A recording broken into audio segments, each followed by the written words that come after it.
देवनिवासी प्रसिद्ध संत जगद्गुरु तुकोबारांचा उत्कृष्ट अशा प्रकारचा 4 चरणाचा आणि अभंग असून अभंगाच्या माध्यमातून आणि जगद्गुरु तुकोबाराय आणि भगवंताकडे एक विनंती करतात, प्रार्थना करतात, हा एक भाव. मग ती प्रार्थना कोणत्या बाबतीतली आहे तर जगद्गुरु तुकोबारायांचं अंतरंग हे भक्तिप्रधान होतं. कारण मी तुम्हाला असं सांगतो की वारकरी परंपरेमध्ये ज्ञानोबारायांपासून चोखोबारांपर्यंत कुठलेही संत घ्या तुम्ही, निवृत्ती, ज्ञानदेव, सोपान, मुक्ताबाई, एकनाथ, नामदेव, तुकाराम, गोरोबा, चोखोबा जे काय असतील नसतील ते सर्व संत, या संतांचा मूळ स्थायी भाव जर कोणता असेल, मूळ स्थायी भाव सांगतो मी तुम्हाला, मूळ स्थायी भाव जर कोणता असेल, या विश्वामध्ये येण्याचं कारण जर कोणतं असेल तर ऐका, 2-3 कारण तुम्हाला आता मी सांगेन. एक, जगत कल्याणाकरता बुळत आहे जन न देखवे डोळा येतो कळवळा म्हणून या, म्हणून त्यांना उपदेश करण्याकरता ये. पण उपदेश करत असताना त्याच्या अगोदरची एक भूमिका मला जाणवली, ते मी सांगणार आहे तुम्हाला.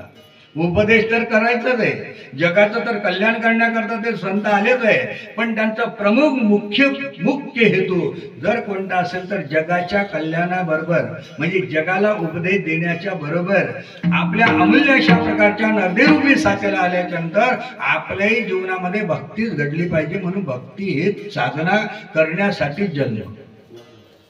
ध्यानात ठेवा, 2 गोष्टी इथे. भक्ती साधना करण्याकरता संतांचा जन्म आणि ती भक्ती साधना करून जगाचं कल्याण करण्याकरता त्यांचा जन्म.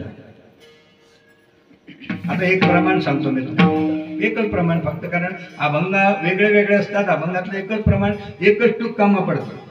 एक सांगतो तुम्हाला, तुकोबारांचा एक असा अभंग आहे आणि तुकोबारा असं त्या ठिकाणी वर्णन करतात, ऐसे जागवितो, हा ऐसे जागवितो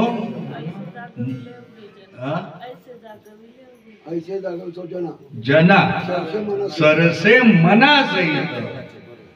म्हणजे ऐसे जागवितो जना म्हणजे संत जगाला जागवतात. आता त्याच्यावर काही व्याख्यान करायचं आणि भरपूर प्रमाणात प्रमाण आहे. आता प्रमाण आहे, उलट तुम्हाला म्हणू दिलं पाहिजे, कारण हे कीर्तन झाल्यावर असा रिमार्क मारतात की आम्ही कशासाठी आलो होतो. मग त्या धनुभाऊजवळ येतात ते, तर धनुभाऊला मग आम्हाला कशाला बोलवलं, असं कसं काय कीर्तनकार होता. आणि खरी गोष्ट आहे, ते खरं आहे, बरं आहे, तुम्हाला म्हणत नाही, तुमचं काही नाही, तुम्हाला आम्ही जसं म्हणू तसं वागणारे हे चांगली माणसं आहेत, यांच्याबद्दल काही वाट नाही. आम्ही म्हणू तसं, यांना असं काहीच बोलू नका तर बरंच आहे, आम्हाला काय करायचं. बरं, त्यांनी गायन नाही केलं आणि 4 चाली जास्त म्हटल्या तर धनुभाऊ काही पाकिटात 200 रुपये वाढतील का.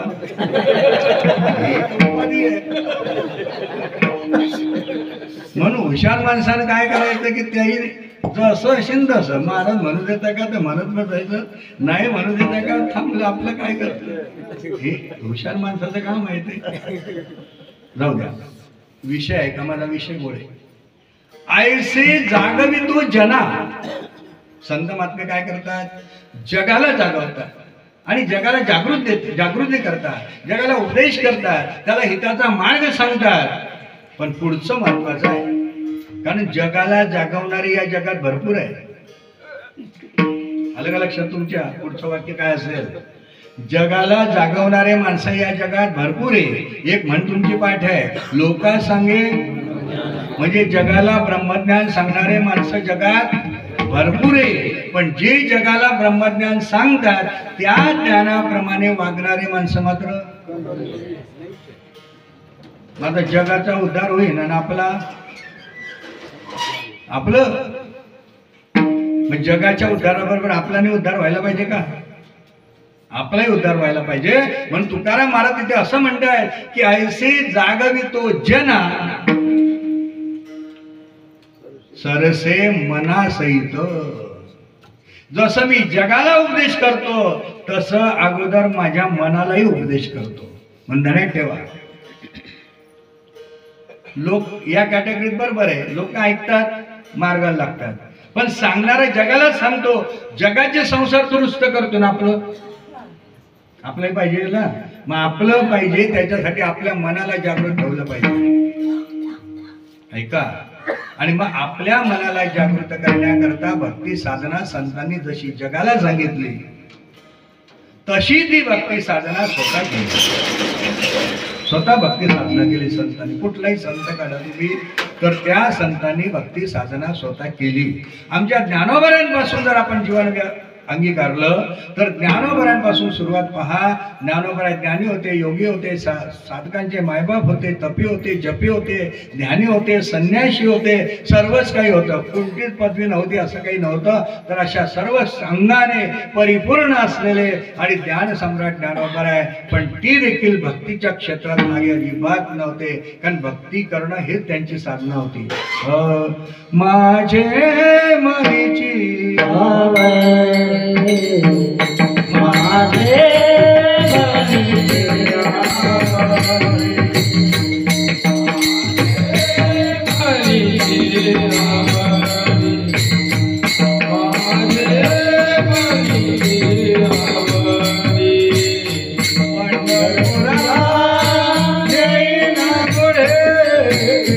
पंढरपुरा पांडुरंगे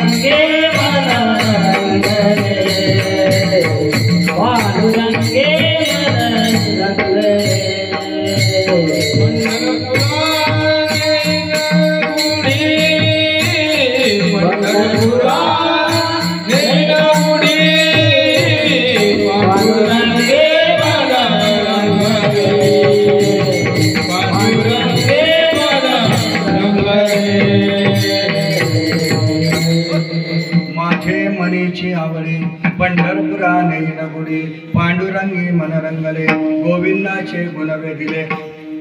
बाकी सांगण्याची गरज नाही. अजून एक प्रमाण सांगतो फक्त. अरे तुकोबर आहे पहा. तुकोबरायांचं जीवन जर तुम्ही पाहिलं तर जगद्गुरु तुकोबराय देखील आणि भक्ती साधनेमध्ये एवढे रममान आहे. तुकाराम महाराज म्हणतात आम्ही जगाला सांगतो परमात्म्याचं चिंतन करा, पण नुसतं जगाला सांगत नाही, आम्ही स्वतः भगवंताचं आणि चिंतन करतो. आमच्या जीवनामध्ये एकच आहे, बाकीची साधनाच आमच्या जीवनामध्ये नाही. नेणती काही ताना दोना, बाकीचे साधन शून्य. अगदी ध्यानपूर्वक आहे का. ज्याने जीवनामध्ये भाराभर साधना केले तो फेल झाला. भाराभर, कारण तुम्हाला सोपं सांगू का, 5 एकर शेती करणारे पुढे गेले का 25 एकर शेती करणारे पुढे गेले? 5च. कारण ते 5 एकर शेती ते स्वतः करतात, दोन्ही नवरा बायको कष्टारी करतात, आणि 25 कारभाऱ्यांच्या माध्यमातून 25 एकर करतात, आणि शेवटी त्यांना. लक्षात ठेवा, हे सोपं गणित मी तुम्हाला सांगितलं. आणि म्हणून तुकाराम महाराज म्हणतात भाराभर साधना करणारे फेल आहे. हे करू का ते करू, जप करू का तप करू, ध्यान करू का ध्यान करू, दंडन करू का मुंडन करू, या बाबाचं पाहू का त्या बाबाचं पाहू, हा मार्ग पाहू का तो मार्ग पाहू, निळा मणी बांधू का काळा मणी बांधू. अरे ज्याच्या गळ्यामध्ये पवित्र तुळशीची माळा आहे त्याला बाकीचे मणी पाहायची गरजच काय आहे की नाही. पण हे माळा घालणारी माणसं मणी पाहत बसतात, त्याचं मला खूप आश्चर्य वाटतं. ज्यांच्या गळ्यात काही नाही त्या मोकाट माणसाला काही बांधू द्या, आहे की नाही.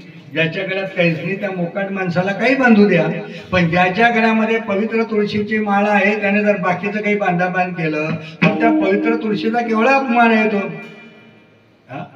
प्युअर सोन्याचं जर तुम्हाला लॉकेट मिळत आहे, मंगळसूत्र जर प्युअर सोन्याचं आहे, तर ते बाकीचं का घालण्यात काही गरज आहे का. लक्षात घ्या. म्हणून भाराभर साधनं करणारे फेल आहे. म्हणून तुकाराम महाराज म्हणजे आम्ही त्या भाराभर साधनांचा विचार केला नाही, आम्ही एकाच साधनांचा विचार केला, आणि तो म्हणजे आणि नाम, भगवंताचं नाम.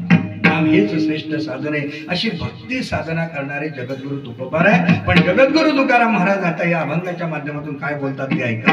जगद्गुरु तुकोबार म्हणतात अमूल्य अशा प्रकारचं नर शरीर आम्हाला मिळालं. या विषयावर आपण दररोज कीर्तन ऐकतोय. आपण एक दोन ओवे घेऊन पुढे चालत राहू. अमूल्य अशा प्रकारचं नर शरीर तुम्हा आपल्याला मिळालं.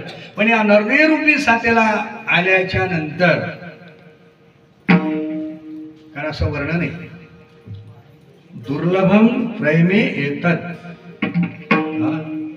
देवानुग्रह हेतुकम मनुष्यत्वम मुमुक्षुत्वम महापुरुष संश्रया. 3 गोष्टी दुर्लभ आहे. दररोजचं कीर्तन आहे. काय काय दुर्लभ आहे? मनुष्यत्व काही जास्त वाढवायची गरज नाही. नरदेह दुर्लभ माहिती आपल्याला. मग मनुष्यत्व मिळालं मनुष्यत्व.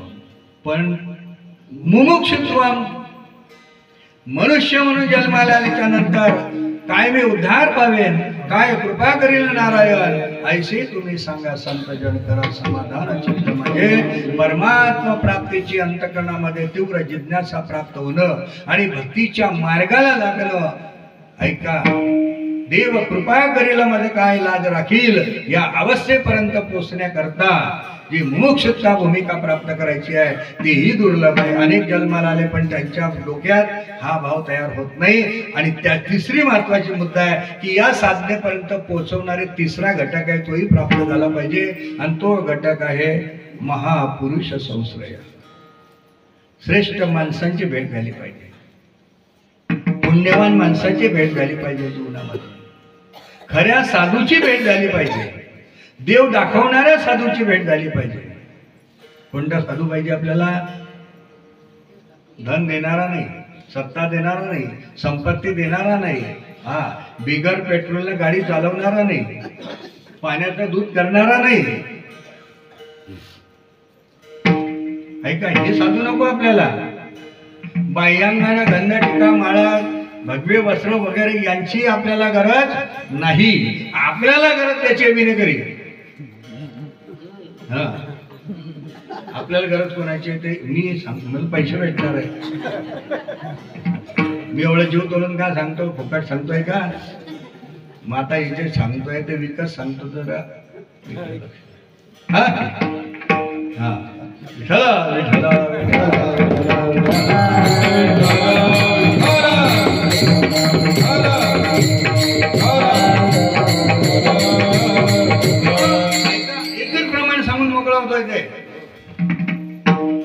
असा साधू भेटला पाहिजे. कसा साधू भेटला पाहिजे तुम्हाला सांगतो मी तुम्हाला. तर तेने संत सज्जन भेटले कृपाळू. कसा भेटला पाहिजे? कृपाळू.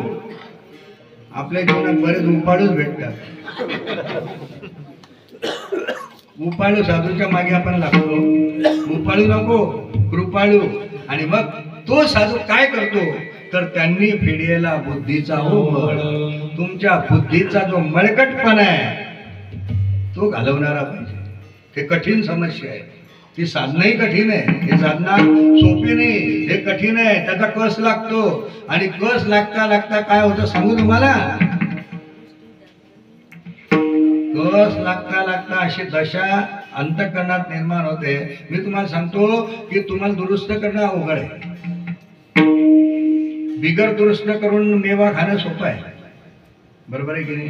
तुमचं मी वर्णन करत बसलो मग सकाळी या महाराज आपल्या घरी ऐकणे. बरोबर. वर्णन रात्री कीर्तनात तुमचं केलं की या महाराज घरी, मग सकाळी लाडू मस्त.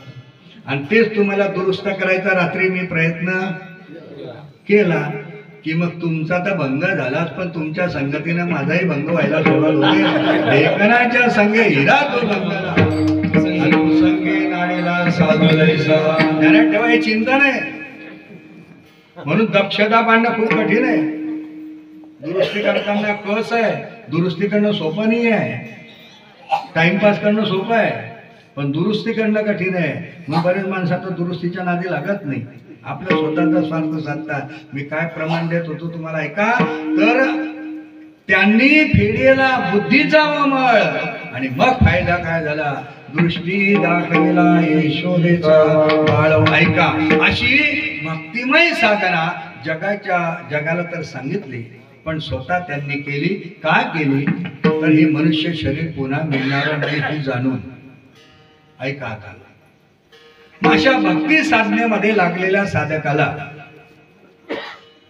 अंतराय निर्माण करणारे चिंतन ऐका आता. तुम्ही परमार्थाच्या मार्गाला लागले, तुम्हाला कळला परमार्थ, संतांनी तुमच्यावर कृपा केली, संतांनी प्रबोधन केलं, तुम्हाला निजात्म प्राप्ती होईल अशा प्रकारचं मार्गदर्शन केलं, तुमचं चित्त परमार्थात रंगायला लागलं.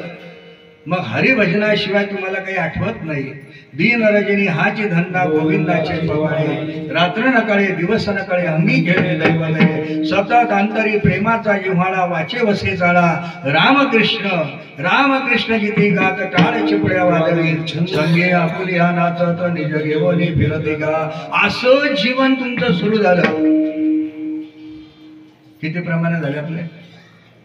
एवढ्या प्रमाणे चालवर म्हटले असते तर कीर्तन संपलं. माहिती आहे असा छंद भगवान परमात्म्याचा लागला. अंतकरणात भक्तीची ओढ लागली, परमार्थ साधनेला आपण लागलो. जगद्गुरु तुकाराम महाराज म्हणतात, या जीवनाचं नश्वरत्व आम्ही जाणलं म्हणून आम्ही परमार्थ साधनेला लागलो. पण परमार्थ साधनेला लागत असताना, परमार्थ करत असताना, भक्ती साधना करत असताना त्यामध्ये अडथळा निर्माण करणारे जर कोणी असतील, ऐका, कारण जन्मजन्मांतराने तुम्हाला हे भक्ती भेटली, साधना भेटली, ही कशाने भेटली? तर सायासाची जोडी. भगवंताची प्राप्ती सोपी आहे का? हा, अरे परमात्मा प्राप्तीसाठी काय करावं लागतं? एकच उदाहरण.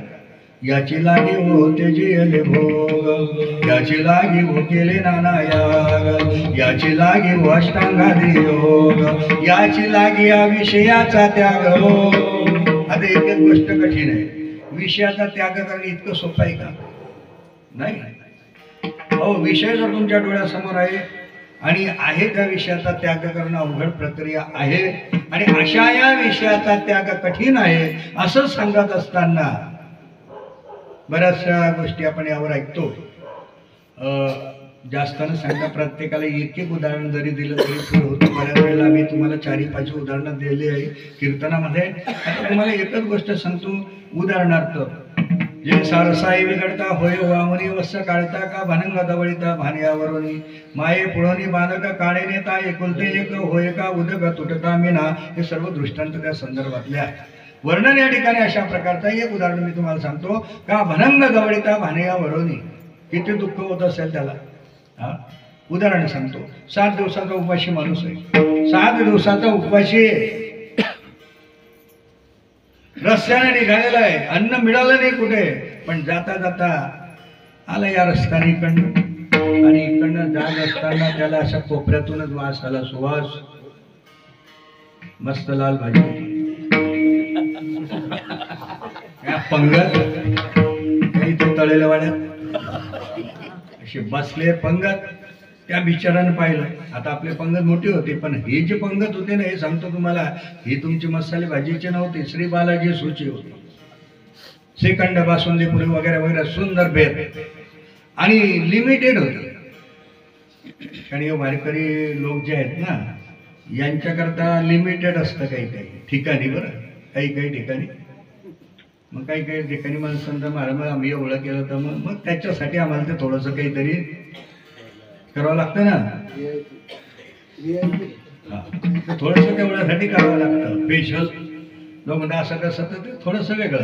तर हे अत्यंत सुंदर 35 लोकांचे पंगत, पाठ ताट सर्व थाट 34 बसले, आणि एकटा राहिलेला होता त्याच्यासाठी थांबले, आणि सर्व त्या दरवाजाजवळ उभे त्याची वाट पाहण्याकरता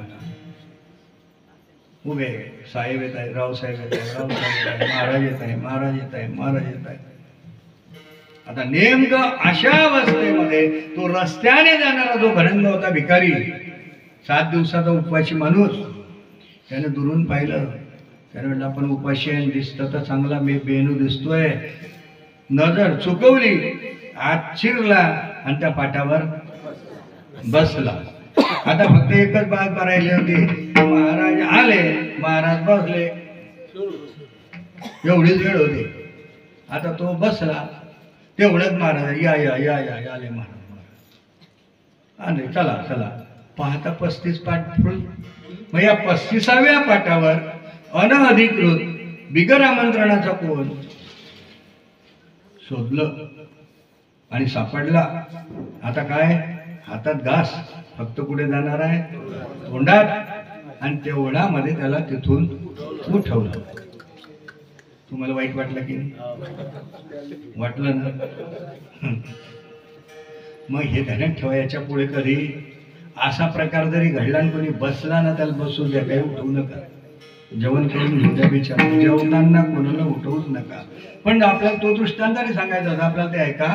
आता 7 दिवसाचा उपवासी, पुढे पंचपक्वान्नाचं ताट, आणि अशा अवस्थेत त्याला उठवण्यात आल्याच्या नंतर त्याला किती दुःख झालं असेल एवढी कल्पना फक्त करायची आहे, बाकी काही करायचं नाही.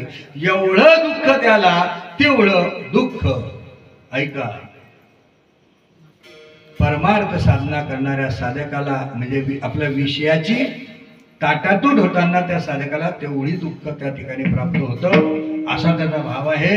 आणि म्हणून देव प्राप्त करून घेण्याकरता एवढ्या कठीण गोष्टी आहेत, त्या काही सोप्या नाही. मग अशा परमात्म्याची प्राप्ती आणि करत असताना, त्याची भक्ती साधना करत असताना, कारण परमात्म्याची प्राप्ती ही सायासाने प्राप्त झालेली जोडी आहे. सायासाची जोडी, सायासाने प्राप्त झालेली आहे.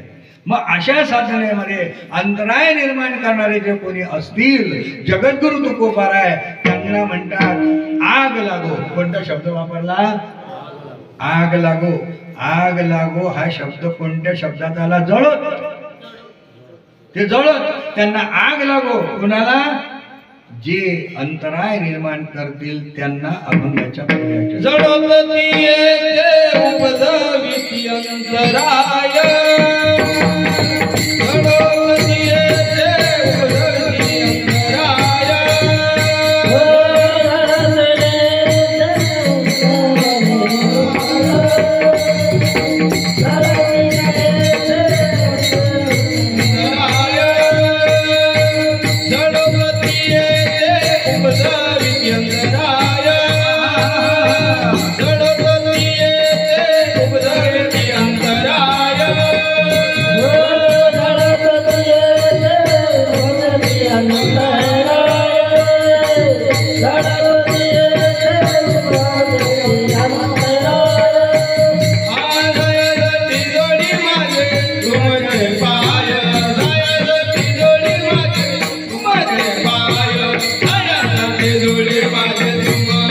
Bye.